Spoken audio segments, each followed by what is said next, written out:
هوايد اشوف مقاطع على شو اسمه على السوشيال ميديا جبتها عدل. يجيبون كيكايه او مثلا محل بي او نوتيلا او فدزلابي او برمه يقولون بي هسه احنا داخل فد ناس حاليا عمليه اكل فد ناس يعني بالمحبه والكياته وكذا زين ورا عمليه الهضم وعمليه يعني هاي تصير بالجسم. ايش راح يطلعون ذول الناس؟ راح يطلعون على حقيقتهم. هاي رساله للناس اللي قاعد تاكلهم من محبه راح يطلعون على حقيقتهم بالاخير. يعني العالم بالاخير حتطلع.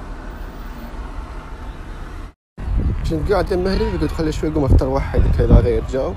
فور 5 دقائق جت الامنيه قمت انزل بس العوائل فقالوا لي حبيبي انت وياك عائله؟ انا احس طافر من السياج قلت لهم اي وياي عائله. قال لي منهم؟ قلت له مو خواتي. فسالني قال لي شو يصير من عندك؟ مو خواتي شو يصير من عندي؟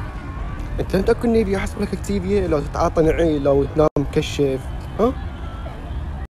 وهاي الشغلات تساعد البنات تطورت وتغيرت وتعودنا عليهن صار كلش عادي. يعني مثلا تشرب راني وبالقصبه وهو حبيبات مو مشكله عادي. الكلمه كلش كبيره بها هواي احرف تختصرها مثلا كلمه اوكي شو تقول لك اوك. كلمه الاي شو تقول لك يي. عادي يعني مو فشي غريب. تشرب مي وبالقصبه تعودنا عليها بس مو مطروقه والجديده تشرب مي وبالقصبه والتريع.